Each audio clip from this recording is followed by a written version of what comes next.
Yes, les amis, bienvenue sur Vestiaire CFC pour une nouvelle vidéo ActuFoot de Chelsea. Avant de commencer, s'il vous plaît, abonnez-vous, likez, partagez et on y va. 24 heures après la défaite lors du match aller, la demi-finale de la Carabao Cup contre Arsenal, où on a vu Chelsea perdre 3-2, les réactions continuent à sortir du côté de Stamford Bridge. D'un côté, tu as les fans qui essaient de rester positifs malgré la défaite car ils se disent que Rossignol a apporté quelque chose quand même de nouveau et que Chelsea a quand même une chance de se qualifier au match retour. Et de l'autre côté, tu as des supporters qui sont un petit peu plus sceptiques par rapport à Liam Rossignol, car selon eux, rien n'a réellement changé comparé à Enzo Maresca. Mais voici ce que Liam Rossignol il avait à dire par rapport à la performance de ses joueurs hier. On y va. Donc, il a commencé par dire « Je n'ai rien à reprocher aux joueurs. Nous avons eu des joueurs malades, quelques pépins physiques, mais ils ont montré qu'ils étaient capables de se battre les uns pour les autres. » Sérieusement, je ne veux pas lui donner d'excuses, mais il a raison par rapport à ça. Parce que ça, c'est tous les joueurs qui étaient absents hier lors du match. Rich James, Liam Delap, Cole Palmer, Malo Gusto, Jamie Gittens et Moises Caicedo.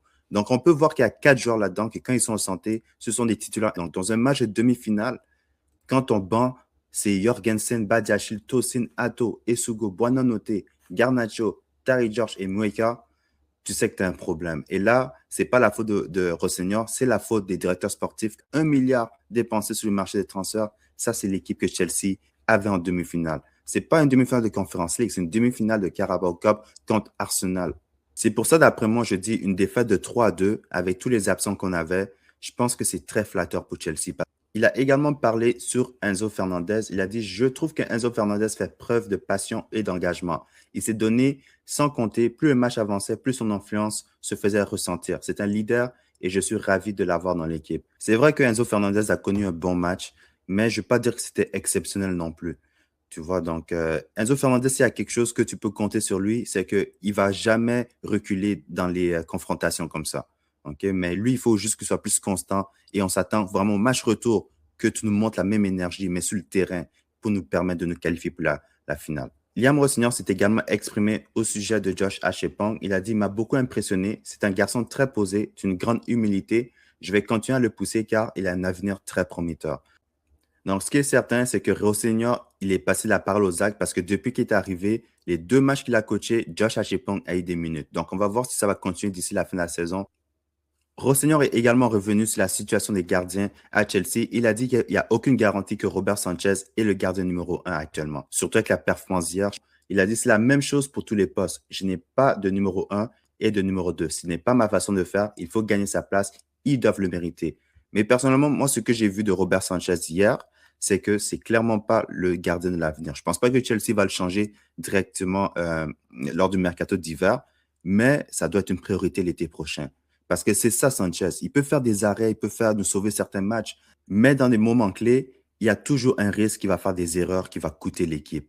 Tu vois, et puis avec une équipe de jeunes, on a besoin vraiment d'avoir un meilleur gardien qui apporte une stabilité derrière et vraiment plus une confiance constante. Il a également confirmé qu'actuellement, il y a un virus à l'intérieur du vestiaire et que Delap et Guittet sont touchés. Donc, actuellement, il y a beaucoup de précautions pour éviter de contaminer les autres joueurs. Rossignol a également confirmé que Rich James et Cole Palmer se sont entraînés aujourd'hui et seront disponibles contre Brentford samedi à Stamford Bridge. Je trouve ça vraiment bizarre qu'ils n'étaient pas là hier, mais aujourd'hui, ils ont pu s'entraîner. J'espère simplement qu'ils vont être vraiment prêts contre Brentford parce que ça va être un match très important parce que Brentford, je pense qu'ils sont devant nous au classement, donc on ne peut pas se permettre de perdre ce match-là samedi. Et la bonne nouvelle du jour, Rossignol a annoncé que Romeo Lavia est de retour à l'entraînement. Donc, il était sur le terrain aujourd'hui. Sa rééducation se déroule bien. Le plus important est de ne pas trop le solliciter pour qu'à son retour, il soit définitivement rétabli. Aucune date précise n'est encore fixée pour son retour. Mais au moins, ça fait du bien d'avoir des nouvelles de lui parce que ça fait 2 mois qu'il n'y a aucune nouvelle sur Romeo Lavia. Donc, le voir sur le terrain, ça veut dire que ça avance et puis on espère qu'il va être capable vraiment de stabiliser ses blessures parce que je pense que son avenir du côté de Chelsea est en jeu.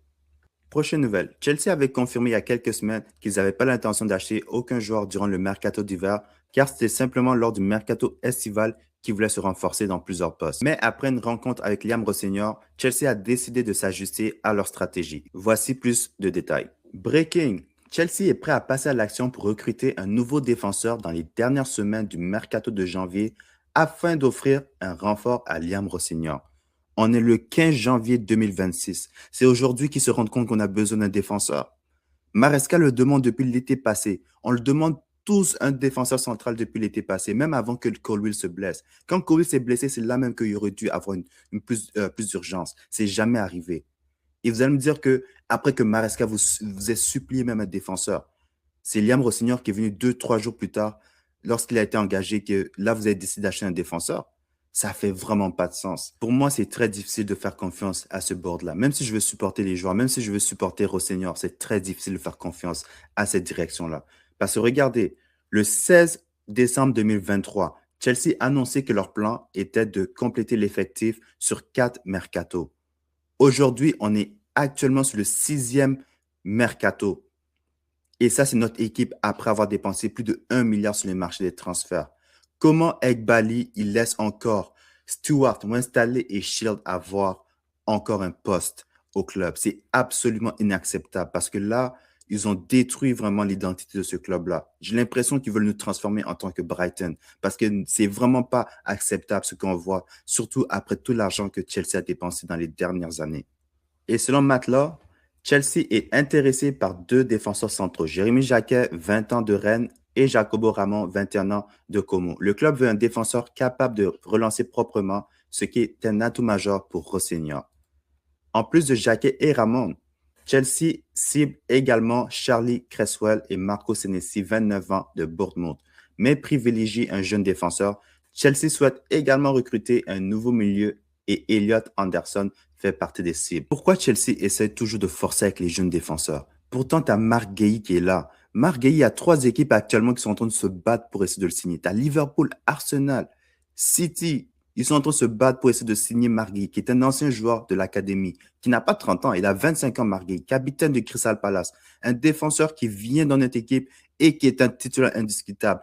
Et Chelsea ne veut pas payer la clause libératoire, ou bien du moins, ils ne veulent pas signer le joueur parce que je pense qu'il va être gratuit à la fin de la saison. Donc, si tu viens, tu donnes l'argent à Crystal Palace actuellement, ils vont l'accepter. Et si Marc est capable de lui donner un bon contrat avec un bon rôle, je suis certain qu'il va accepter parce que s'il vient à Chelsea, clairement, c'est un de nos meilleurs défenseurs centraux. Donc, il va avoir l'opportunité de jouer. Mais s'il va à Arsenal, Arsenal n'a même pas besoin de lui. Mais ils sont quand même en train de négocier pour l'avoir. City, tu as vu comment ils sont ambitieux. Ils ont eu Semenyo. Tu as vu l'impact que Semenyo il a déjà. Là, tu vas aller chercher encore un autre défenseur comme Marc Guéhi pour rajouter à City. Pendant que les autres équipes en haut de nous sont déjà meilleures que nous, ils continuent à s'améliorer. Nous, on continue à chercher des défenseurs qui n'ont même pas encore prouvé quoi que ce soit.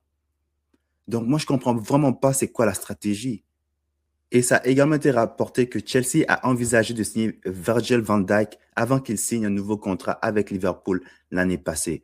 C'est tellement pas cohérent avec tout ce qu'ils disent parce que Chelsea, vous ne voulez même pas payer les joueurs plus que 150 000 livres sterling par semaine parce que ça ne rentre pas dans votre structure salariale. Et c'est Virgil van Dijk que vous aurez signé.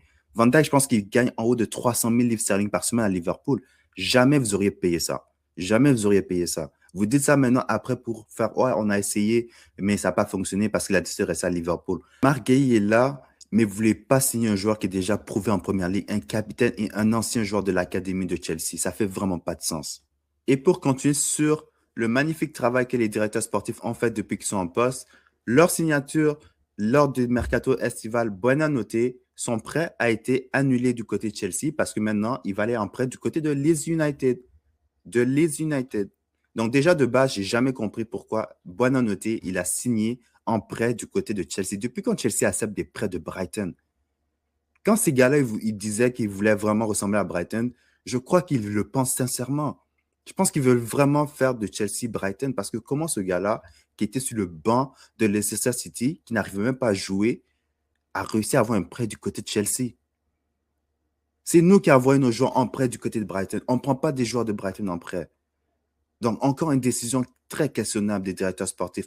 Donc, en 6 mois, il a joué 8 matchs. Il a marqué 1 but et 2 passes décisives. Mais ces 8 matchs, en majorité, c'était en situation de coupe ou peut-être quelques minutes en Ligue des Champions. Mais sinon, c'était vraiment un prêt, malheureusement, qui est une perte de temps pour lui et pour nous. Mais on le souhaite quand même le meilleur pour la suite pour Facundo. Je sais que eux, ce sont des marionnettes dans tout ça, mais le fait qu'ils soient toujours en poste et qu'ils aient eu des prolongations de contrat, c'est tellement inacceptable. Parce que ça, c'est vraiment accepter des standards vraiment médiocres. Et puis vraiment, moi, je ne peux pas, en tant que fan de Chelsea, accepter ça. Prochaine nouvelle, West Ham souhaite recruter Philippe Jorgensen ce mois-ci, mais Chelsea bloque actuellement tout transfert. La raison est simple, c'est juste qu'ils n'ont sûrement pas de remplaçant pour Jorgensen actuellement. Donc, je pense que c'est peut-être pour ça qu'ils ne veulent pas le vendre ce mercato d'hiver. Mais lui, c'est clairement un joueur qui va être vendu dans les prochains mois. C'est une question de temps, c'est pas une question de si. Et pour terminer l'actu autour de Chelsea, donc Dario Isugo a été ajouté à l'effectif de Chelsea pour la Ligue des Champions suite au départ de Buonanotte à Leeds. Donc lui, il est de retour de blessure, donc ça ne devrait pas être trop long avant qu'on commence à le voir sur le terrain parce que ça fait quand même 6 mois qu'il est là et puis là, je pense pas qu'il a joué un seul match depuis qu'il est arrivé.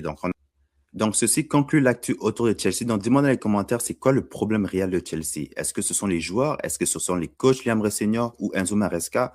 Ou bien c'est vraiment les dirigeants qui prennent de mauvaises décisions qui affectent tout le monde? Également, j'aimerais avoir vos réactions par rapport au fait que Chelsea aimerait acheter un défenseur central d'ici la clôture du mercato hivernal. Est-ce que vous avez un défenseur en tête qui pourrait aider Chelsea? Également, abonnez-vous, likez, partagez et on se retrouve dans un prochain vidéo.